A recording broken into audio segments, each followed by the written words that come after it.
As makers, we tend to feel very attached to our work.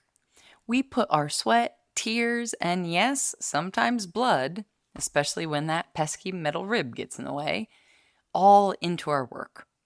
Our passion for the work is what makes it extremely exciting when someone else loves a piece as much as we do.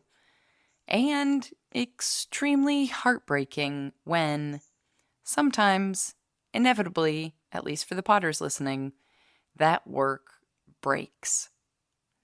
While ceramics can withstand the test of time and millennia and be discovered hundreds and hundreds of years from now, on the other hand, if you let that favorite mug slip out of your hand and it hits the edge of the sink at just the right angle, well, so much for those hundreds of years, right?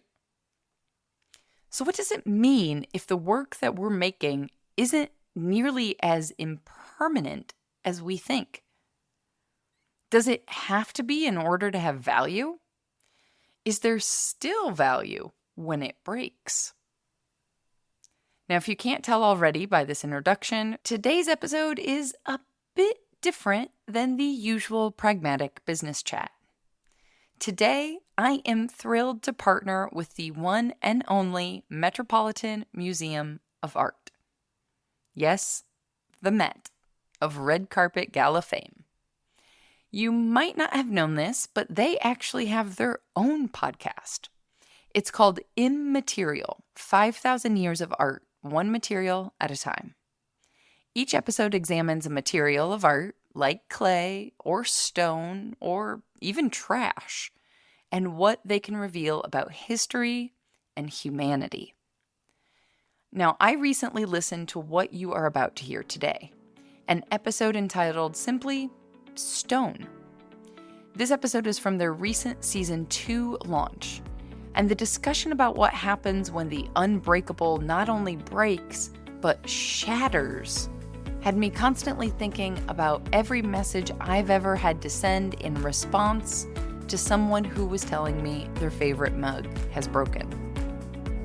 And I wonder how we all might think a little differently about our less than permanent items after listening to this episode of Immaterial, 5,000 Years of Art, one material at a time.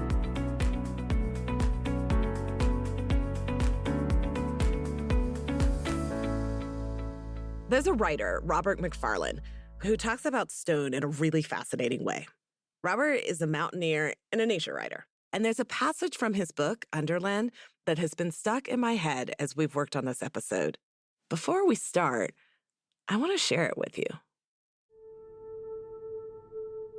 We tend to imagine stone as inert matter, obdurate in its fixity.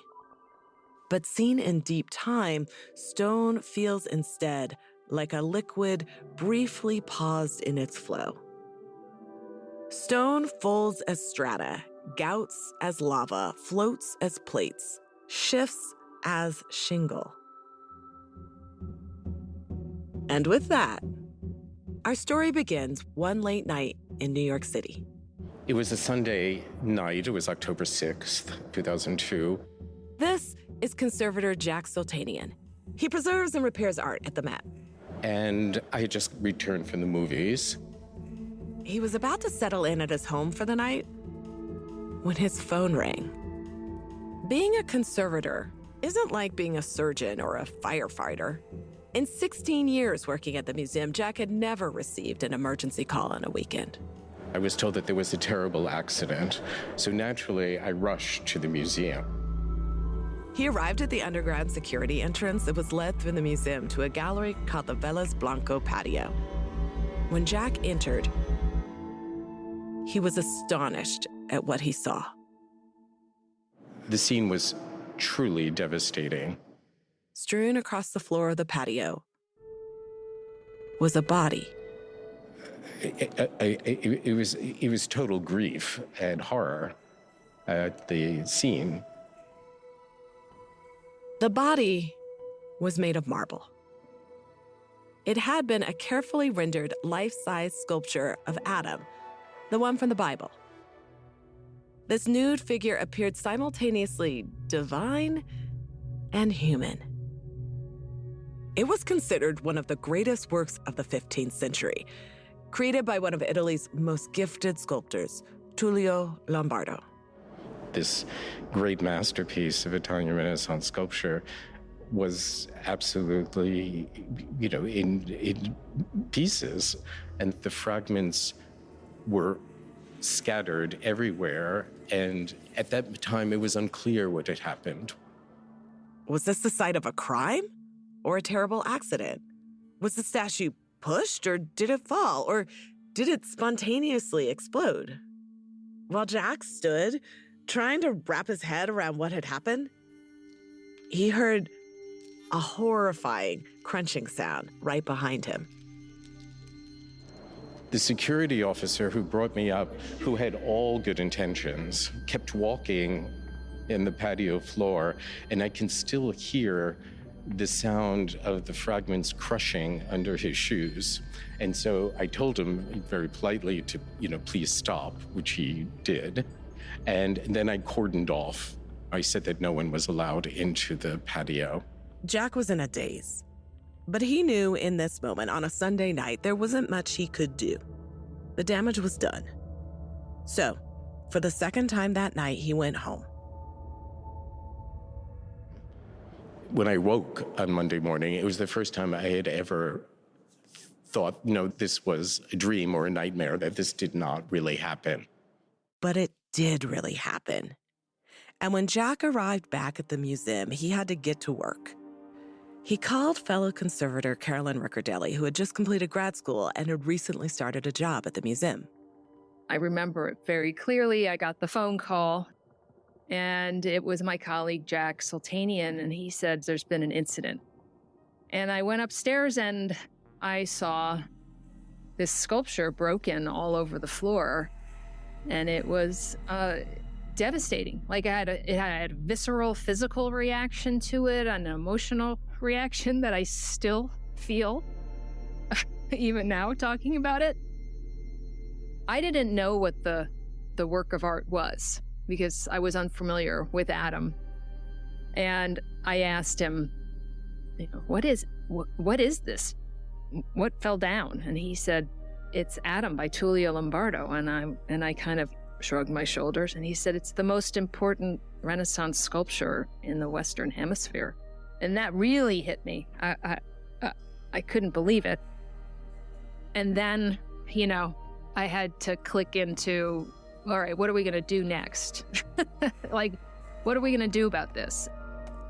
From the Metropolitan Museum of Art, I'm poet and writer Camille Dungy, and this is Immaterial. This episode, Stone. The stories Stone carries. Look at the spells they cast, the crimes they incite. There's some kind of life force that this sculpture has. And what it means when stone breaks. When you damage a statue, you could also damage the individual. It was bad. It was a big mistake. Those pieces on the floor of the Velas Blanco patio are no stranger to fragmentation. Before the sculpture shattered on the floor, it was a stone slab, chiseled and chipped in an artist's studio. And before that, it was hacked from the side of a mountain. Stone sculptures are formed through successive subtractions, forged through breaking, bit by bit. So it makes sense that to understand what it means for a stone sculpture to break, we have to look back at why artists choose to carve stone in the first place. This is not a choice that artists make lightly. Stone is heavy, almost immovable. So why use it? I promise I'll get back to Adam's story, but for now, I want to introduce you to a guy in ancient Mesopotamia who used stone in the stoniest way possible. Gudea was a powerful ruler in ancient Mesopotamia, one of the earliest recorded civilizations in the world. We're looking at about 4,000 years ago, southern Iraq, kind of just branching off the Tigris River. That's Met curator Sarah Graff. We met in her office where she just finished a cranberry scone. Yeah, it was really good. And I can't believe it's still around because I bought it on Sunday. How did it survive till Wednesday? Who knows? But it was good. And I was like, thanks, past self, for for thinking of future self. Okay, that's beside the point. But actually, kind of not. Like Sarah, the Mesopotamian ruler Gudea thought a lot about his future self. Specifically, Gudea was thinking of himself in the afterlife. In ancient Mesopotamia, after you died, You depend on your descendants to remember you so that you're not in the afterlife hungry and thirsty and alone and forgotten. they were supposed to leave food and water and other meaningful offerings at your grave. Being the powerful ruler that he was, Gudea wanted to be remembered and tended to, not just for a couple of generations, but forever. But he wondered, How do I communicate with somebody that I can't imagine? How do I make sure that they know this really important piece of information? how do I tell people who will never meet me, who will live far into the future, that I mattered? Gudea commissioned a nearly indestructible tribute, a group of sculptures of himself. And he was very particular about what material they would be made of. A dark, smooth stone known to be practically unbreakable, diorite. He didn't want them made in precious metals and ivory. He wanted them made in diorite because diorite's a very hard stone. It's a permanent kind of image. It would stand for eternity. To get his hands on diorite, Gudea likely sent an expedition hundreds of miles away to where the stone was mined in present-day Oman.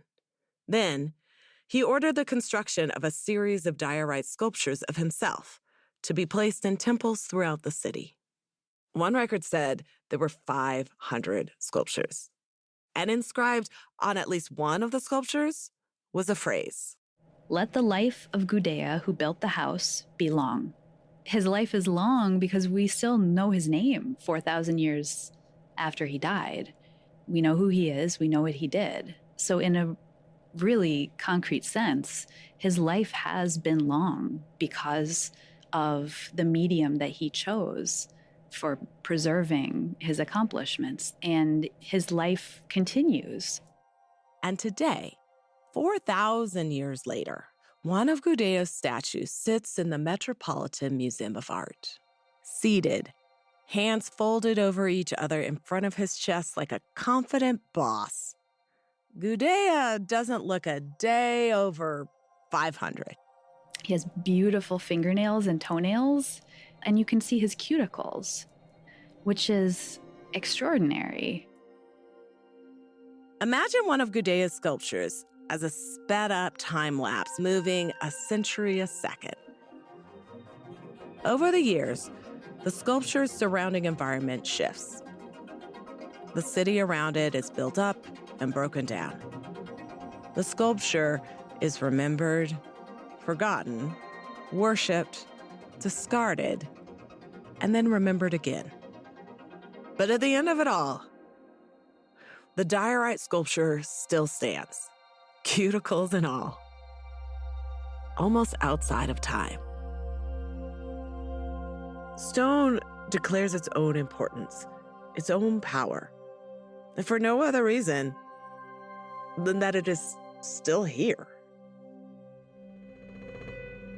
So back to Tullio Lombardo's Adam, that marble sculpture that shattered into hundreds of pieces on the museum floor. Marble was the diorite of the Italian Renaissance. It was the type of material out of which rulers and religious leaders wanted their monuments carved. They chose marble as their medium to scream, "This is important," through the void of time and into the future. Adam was definitely a "this is important" psychic scream. A successful one at that. That's thanks to the sheer genius of the guy who carved his name on the base of the statue.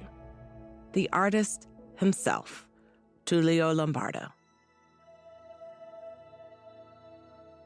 In the early Renaissance, Tullio Lombardo was known as one of the greatest sculptors of all time. To Carolyn Riccardelli, the conservator who encountered Adam shattered on the floor, Tullio's work exuded something difficult to place your finger on. There's some kind of life force that this sculpture has. I mean, I always felt it because it looked realistic and alive, even as individual fragments. There were moments where I was like, oh, is it real? At the time that Tullio Lombardo made this sculpture, he was in his early 30s, and he was eager to prove himself. So when the Doge of Venice called upon Tullio's family workshop to construct a whole church monument in his honor, Tullio must have been excited to take the lead. For his show-stopping piece in the multi-part monument, Tullio hatched a plan to sculpt an incredibly lifelike version of Adam, the perfect man, created by God and in God's image, in marble. And he wouldn't sculpt Adam out of just any marble. He would use Carrara marble, a perfect stony cocktail mixed and fermented over millions of years. Seen over deep time, stones like marble are almost liquid, which might come as a surprise. It definitely did to writer Robert Macfarlane. I grew up as a mountaineer. I'm still a mountaineer. And, mountaineers really prize the solidity of rock. It's kind of what you hang on and what you hang off. But I remember some of those gong strike moments when you begin to realize that you're dealing with a substance that has its own, fantastical age, its own extraordinary biographies. You realize that stone has other identities too. And some of those are liquid and some of those are somewhere between liquid and solid. Carrara marble is one of those extraordinary malleable stones. It started as the skeletons of ancient sea creatures compressed at the bottom of the ocean. When tectonic plates shifted, the fossilized mass metamorphosed and slowly rose up 6,000 feet to form the Apuan Alps in Carrara, Italy. It's these kinds of ancient histories that clue you in to stone's mobility, or as Robert puts it, the symphony of the earth, the way that mountains rise and fall, they dilapidate. Most marble becomes discolored or streaked over time as it melds with other minerals, but by some strange accident, some Carrara marble remains perfectly crystalline and translucent. It glows. From ancient times, humans were obsessed with Carrara marble. They went through immense effort to wrench this heavy material from the side of a mountain and lug it hundreds of miles away.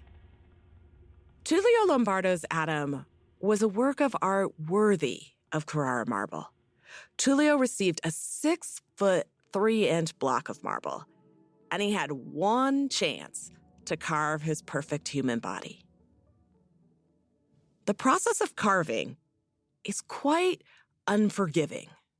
It's a subtractive process. Once you remove stone by carving it, you can't put it back on. Once it's gone, it's gone. So if you make a mistake at the top of the sculpture, you would continue carving until you corrected that mistake. Tullio Lombardo couldn't make a single mistake, and he didn't. To me, that's just very impressive and shows like a command of the material, like a confidence and skill that kind of blows my mind. Tullio completed the 20-sculpture monument for the Doge of Venice with the help of assistants, but he chose to carve his signature only on Adam. It was an assertion of his authorship, an acknowledgement of his great work. And maybe this carved signature would communicate his skill to people hundreds of years into the future.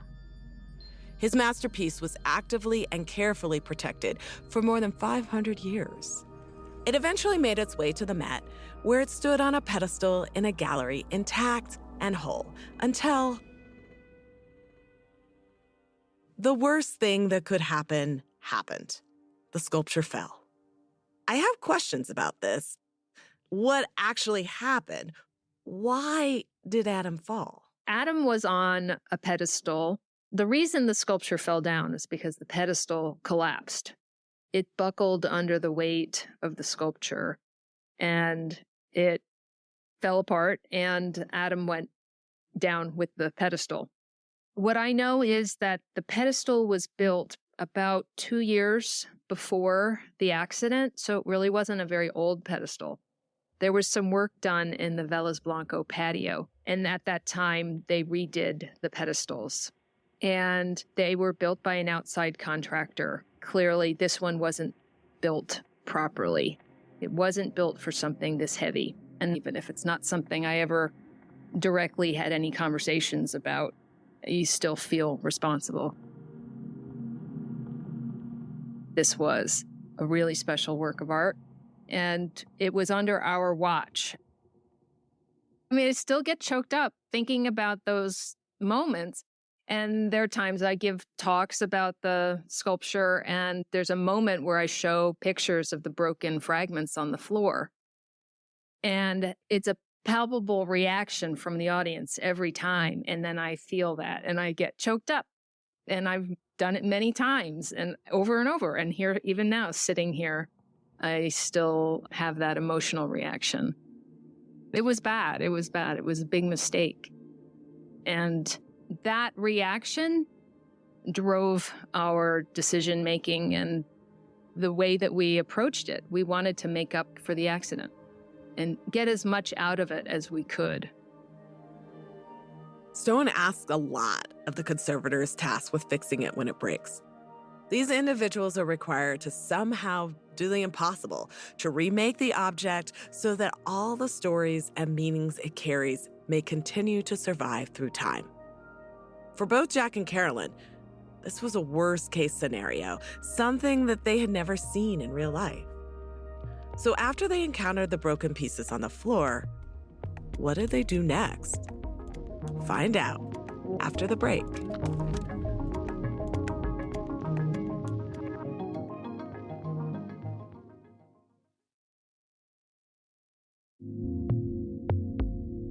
Met conservators Jack and Carolyn were given a day and a half to collect all the fragments of Tullio Lombardo's Adam. This was 28 large pieces and hundreds of tiny shards spread across the marble floor of the Velas Blanco patio. How did they even conceptualize a way to clean up the mess? They did what they knew. They tried to make order out of chaos. So what we did is we literally gridded the floor. Every tile that had even the tiniest fragment of the marble was given a code number according to its coordinates and was photographed. Once they gathered every fragment, big and small, the team laid them out on tables in their studio, wondering, but not knowing, what would come next. But I immediately thought of, who's going to deal with this? Who's going to put this back together? Not like, how are we going to explain that we have to trash the sculpture? In other words, I always went straight to, somebody's going to put this piece back together. It's going to be a big, giant job, and who's going to do that? And it turned out to be me. As it turns out, it took about 3 years to secure the resources needed to start the conservation project. Carolyn was asked to lead the team of conservators to put Adam back together. She began by approaching the smaller fragments of the sculpture like a massive 3D puzzle. Michael Morris, my partner on the project, and I would stare at these fragments for hours on end. The two of us became so familiar with these fragments. There were a couple of little pieces that were like, why can't we find where this goes? We would start naming them, like this little nubbin or that little chunk.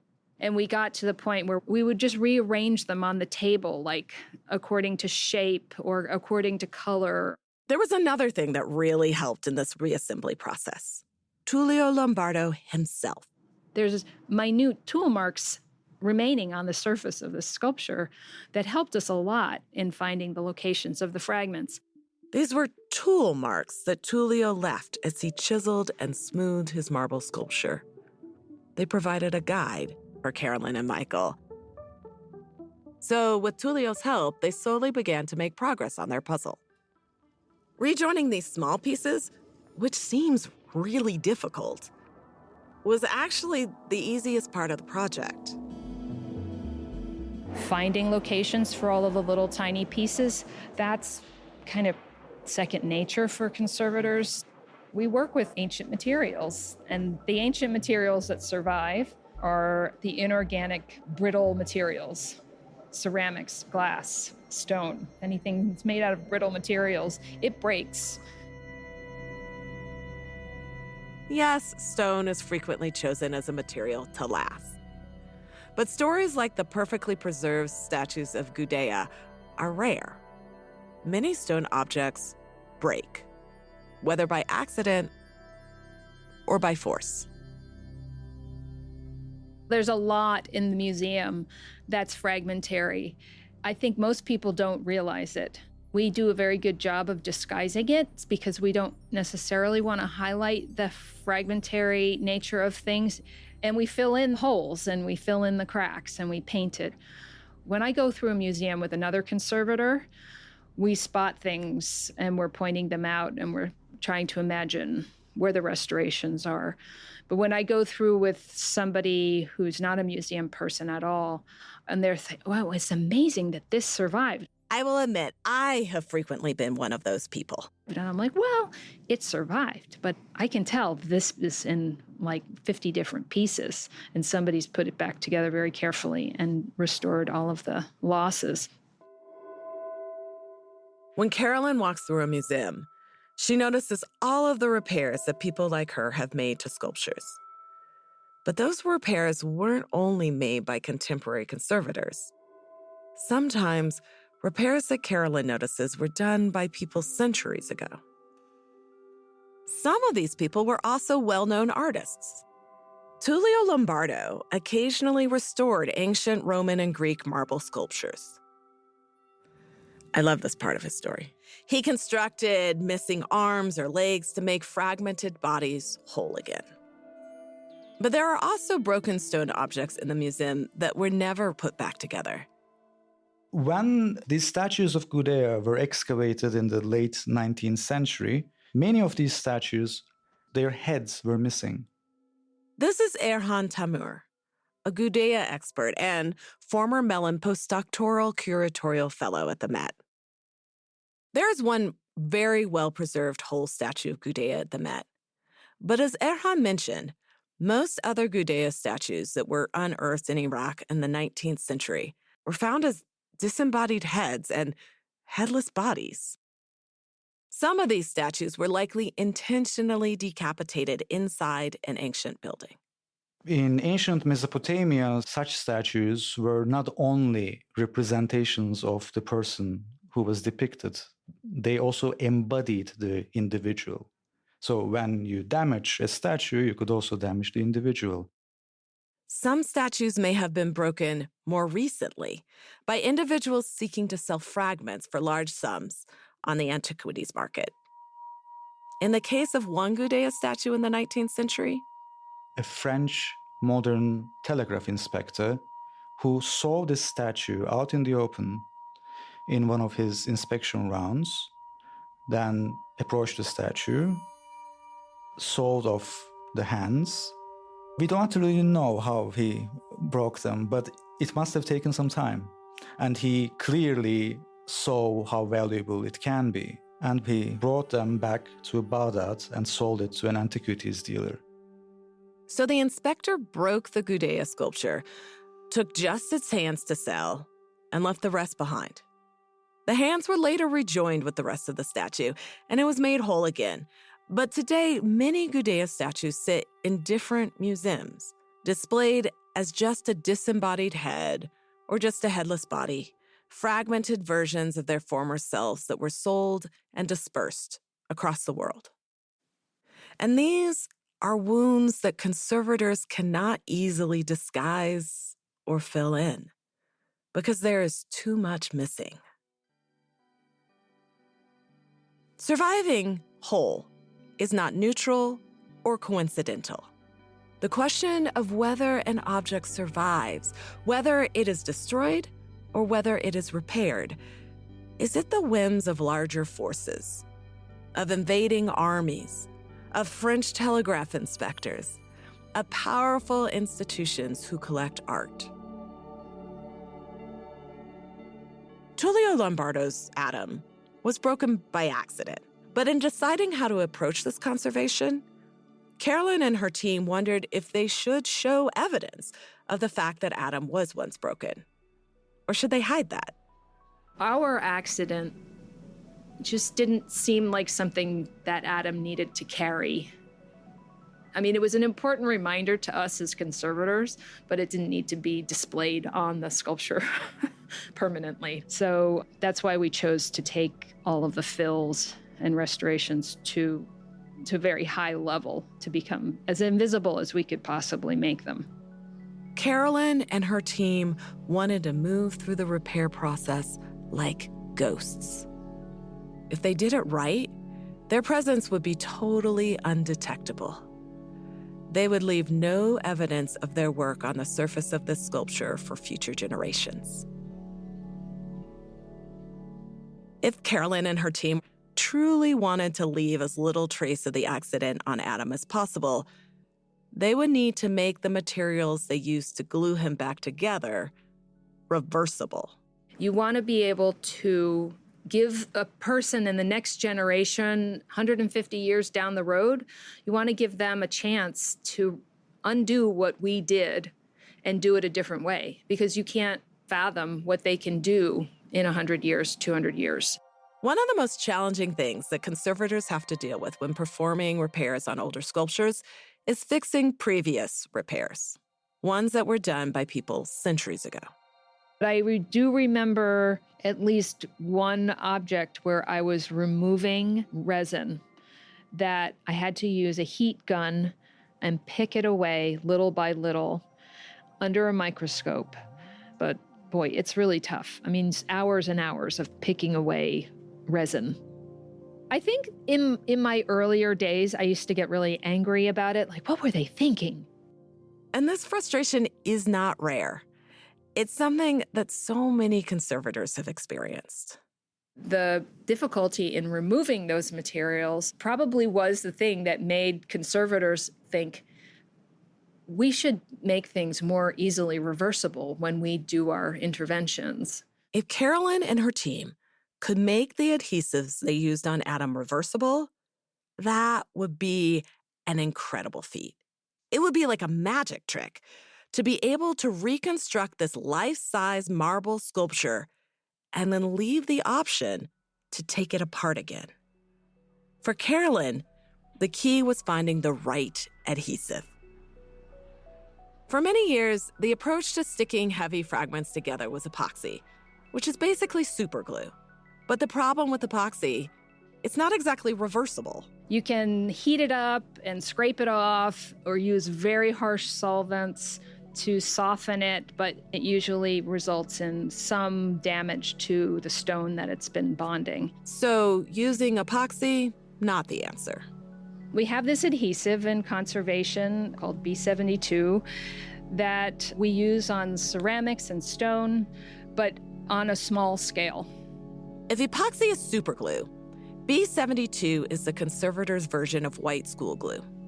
This acrylic resin was very reversible, but no one had tested to see if it would hold up for heavy stone works like Adam. We're talking about an almost 800-pound piece of marble. At the time, there were conservators in the field experimenting with combining B72 and epoxy. If you imagine two pieces of stone put together, there's a join or a connection between the two. And the B72 is a reversible adhesive. You put a coating of that directly on the stone, and then you use epoxy to actually join the stone. You make a B72 sandwich. B72 is the bread, and the epoxy is the meat or the cheese, as you wish. The idea was that if you have the pieces of stone covered with B72, which is reversible, and then you add the epoxy would bond the two pieces without making a permanent, irreversible change to the statue. But how many layers are in that sandwich? It's 3 layers. They could be very thin, but that's 3 layers of material that you're introducing into a join. That 3-layered sandwich would be too chunky. The sculpture pieces were fresh breaks that needed to fit together really tightly. The team wondered if they could use just one layer of a reversible adhesive like B72. Not a sandwich, but a secret sauce, combining B72 and another acrylic resin. After materials tests, they tried it out. They were like a perfect match for the marble. So 100 years from now, if somebody needs to take Adam apart, they'll be able to do it with acetone and nothing else. This kind of experimental research had never happened in the field. No one believed that reversible adhesives alone would be strong or stable enough to support the forces in a large sculpture. Doing this research and testing took years to experiment with different combinations of reversible adhesives and ensure that they would actually hold together an 800-pound piece of marble. Several years into the process, they still hadn't actually put the sculpture back together yet. Up until that point, it had been dress rehearsals with replicas. Then came the big day, when they would actually reassemble Adam. We didn't know up until that point that everything fit together, how well it fit together, because we thought it's possible there could have been some change in the stone. Pardon? Sometimes when a ceramic vessel breaks, it actually springs and you can never really get it back together the way it was because there's some inherent tension sort of built into the way that the ceramic is made. We thought, who knows? It could have gotten deformed in some way, and we just don't know until today. Imagine the amount of pressure they felt on that day. More than a decade of research and work all came down to this moment. When you're charged with putting it back together and knowing that the art historical world is watching, the conservation world is watching, and a lot of people are watching, that was a big weight on my shoulders. They put the large fragments in armatures and began stacking up each piece. We started from the ankles and working our way through the legs, one leg fragment at a time. And the alignment of the leg fragments looked really good. Then they had to connect the legs to the torso. And the torso, which weighs 350 pounds, this massive piece of stone, was actually hanging from something that looked like a corset. So we repositioned the torso so it was right over the legs. The legs were on a lift table that could be raised to meet the torso. And just slowly raising the table like minute increments to the point where we could see it was going to line up. And that last little step where the crack just sort of disappears in between the fragments was amazing. Everything lined up perfectly. And after the adhesives dried and bonded, we took away the armature. And it was, for me, that was a big moment. Just to see the sculpture without anything holding it up was like a huge sense of accomplishment. So in 2014, 12 years after Adam shattered on the floor of the Velas Blanco patio, Carolyn and her team accomplished an unthinkable task. They made Adam whole again. A new gallery was even built for Adam, and he was reintroduced to the public. The gallery is mostly empty, with Adam standing high in a niche at the back. Carolyn was ecstatic. But it wasn't all celebration and relief. In the first year after the sculpture was reinstalled, Carolyn was a bit anxious and frequently came to the gallery to check on Adam. I did come up and I would touch the joins and make sure they felt aligned still. When you connect two pieces of stone that have a very tight join the way that Adam has, you just run your finger over that connection and you can feel when it's perfectly aligned. And it's like if it's off even by the most minute amount, less than a hair, you can feel it, or I can feel it. But it never budged. Today, Carolyn stands in the gallery just to check his ankle one more time. It's totally smooth. I can't perceive that at all. I mean, I don't worry about him. Like There's a lot of things that I worry about in the museum, but he's not one. I know he's totally solid. Standing in the gallery with Carolyn, Adam appears perfectly whole, pristine. It's almost impossible to tell that the sculpture was once broken.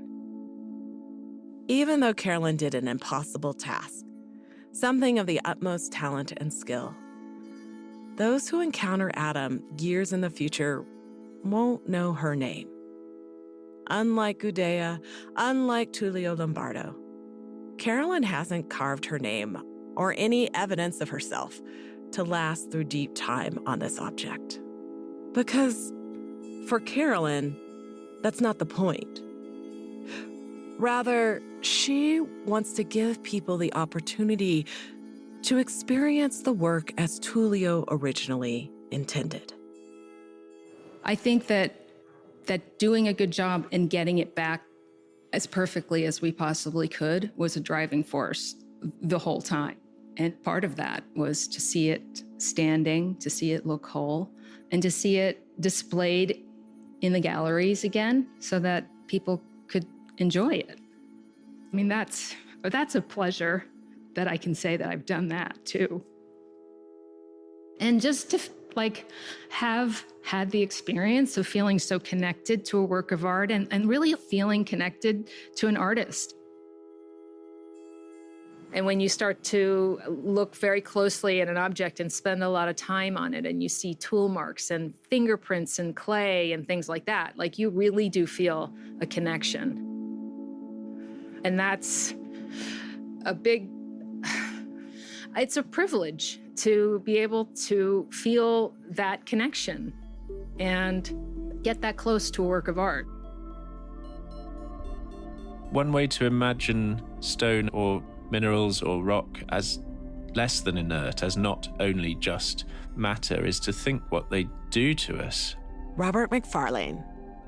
I mean, in one sense, they're just geological happenstances, and you wouldn't really think, I guess, that they were anything other than inert matter. But then you look at what they do in the world. You look at the spells they cast, you look at the enchantments that they exert, the crimes they incite. How are they not agential or almost willful presences? They draw us, they pull us, they push us into all manner of actions that we wouldn't undertake without a relationship with them.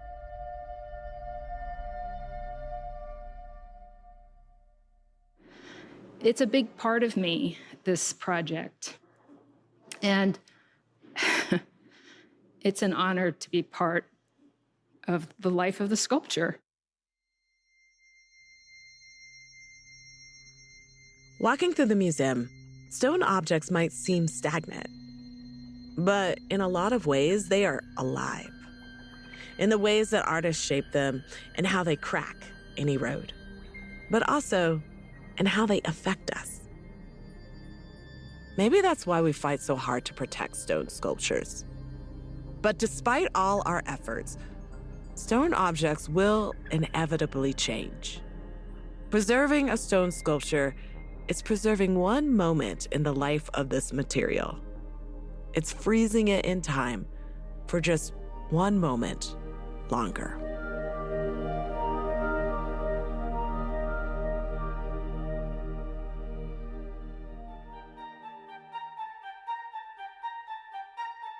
Immaterial is produced by the Metropolitan Museum of Art and Magnificent Noise.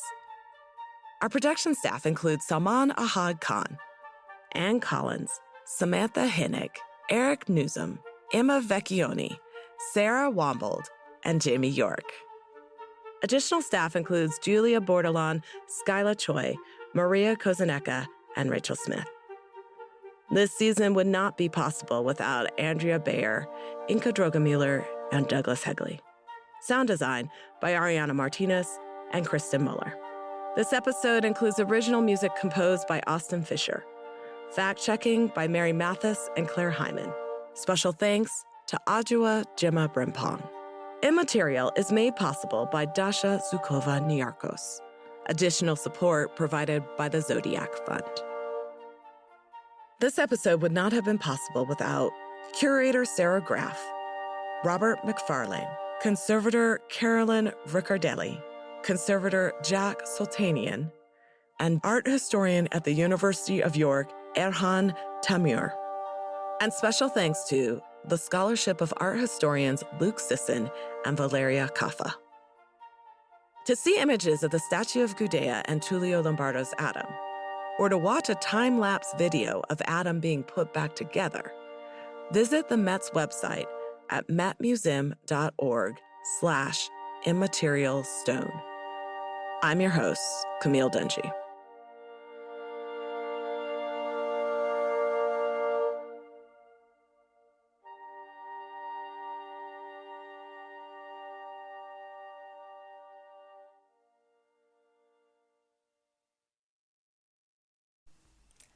And that, my friends, was an episode of Immaterial called Stone, Making and Breaking Legacies. As I mentioned at the beginning, this episode is from Season 2 of Immaterial, which is full of fascinating stories. But naturally, I also scrolled on back to Season 1 when I saw an episode I'm clearly biased towards listening to, entitled, as you may have guessed, Clay, which I'm guessing many of you will be just as interested in listening to. Because frankly, I've seen potters lick their pots. Yes, I said lick, like with your tongue. And yes, I know a lot of you have done it. I mean, do you even know if your pots are fully vitrified if you haven't? But I digress. On that episode of Immaterial, the story of clay goes a rather surprising step further than licking the pots, if you can imagine. But I'm not going to give you any spoilers right now. You're just going to have to go listen to it.